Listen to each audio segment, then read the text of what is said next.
So ಇವಾಗೊಂದು ಮರ ಅದನ್ನ ಕನ್ಸಿಡ್ರೇಷನ್ಗೆ ತರಬೇಕು ಅಂದರೆ ಮರ ಕಡಿಬಾರ್ದು ಅಂತ ಏನು ಹೇಳ್ತೀವಿ, ಅಥವಾ ಟ್ರೀ ಸೆನ್ಸಸ್ಗೆ ನಾವು ಕನ್ಸಿಡ್ರೇಷನ್ಗೆ ತಗೊಳ್ಳೋದಕ್ಕೆ ಒಂದಷ್ಟು ರೂಲ್ಸ್ ಇದೆ. It's what I believe. ಎಂಥದ್ದನ್ನ ಅಂದ್ರೆ ಎಷ್ಟು ಉದ್ದ ಅಗಲ ದಪ್ಪ ಇರೋದನ್ನ ನೀವು ವೃಕ್ಷ ಅಂತ ಇವಾಗ ಟ್ರೀ ಆಕ್ಟ್ ಪ್ರಕಾರ ಅಥವಾ ನಾವು ಸೆನ್ಸಸ್ ಮಾಡಿ ಕನ್ಸಿಡರ್ ಟ್ರೀ ಅಂತ ಕನ್ಸಿಡರ್ ಮಾಡಬೇಕಾದ್ರೆ ಅದ್ರ ಇದು ಗರ್ತ್ ಬಂದ್ಬಿಟ್ಟು girth at breast height GBH ಅಂತ ಹೇಳ್ತೀವಿ. ಆ್ಯಕ್ಚುಲಿ ಗರ್ತ್ ಅಂತ ಹೇಳ್ತೀವಿ. ಆ ಗರ್ತ್ ಏನು ಮಾಡಬೇಕು, ಗರ್ತ್ ಬಂದ್ಬಿಟ್ಟು 20 ಸೆಂಟಿಮೀಟರ್ ಇರಬೇಕು. ಆ್ಯಕ್ಚುಲಿ ಆ ಥಿಕ್ನೆಸ್ ಇದ್ದರೆ ಅದ್ರ ಮೇಲಿದ್ರೆ ಅದು ಮರ ಅಂತ ನಾವು ಕನ್ಸಿಡರ್ ಮಾಡ್ತೀವಿ. 4.5 ಫೀಟ್ ಇರಬೇಕು ಅದು ಗ್ರೋತ್. ಇದೆರಡೂ ಇದ್ದಾಗ ಅದು ಮರ ಅನ್ಸ್ಕೊಳ್ಳುತ್ತೆ. ಇಲ್ಲದೆ ಇದ್ರೆ ಸ್ಯಾಪ್ಲಿಂಗ್ ಅಂತ ಕನ್ಸಿಡರ್ ಮಾಡ್ತೀವಿ.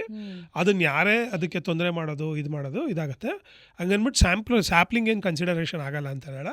ಸ್ಯಾಪ್ಲಿಂಗ್ ತೊಂದರೆ ಮಾಡೋಕೆ ಪೆನಾಲ್ಟೀಸು ಅಥವಾ ಇಂಪ್ರಿಸನ್ಮೆಂಟ್ ಆಗೋ ಚಾನ್ಸಸ್ಸು ತುಂಬ ಇರುತ್ತೆ. ಅದಕ್ಕೆ ನಮ್ಮ ಡಿಪಾರ್ಟ್ಮೆಂಟ್ ಅವ್ರು ನೀವು ನೋಡಿದ್ದೀರಾ, ಈ ಲ್ಯಾಂಡೆಲ್ಲ ತೊಗೊಂಡ್ಬಿಟ್ಟಿರ್ತಾರೆ, ಕಬ್ಜಾ ಮಾಡಿಬಿಟ್ಟಿರ್ತಾರೆ. ಅದನ್ನು ಬಿಡಿಸ್ಕೊಂಡಾಗ ಅಲ್ಲಿ ಫಸ್ಟ್ ಹೋಗಿ ಗಿಡ ನೆಡೋದು ಅದಕ್ಕೋಸ್ಕರ. Actually even sampling as a value. Actually that is the only thing ಅಲ್ವಾ. ಆಮೇಲೆ ನಿಮ್ಮ ಮರ ಕನ್ವರ್ಟ್ ಆಗೋದು.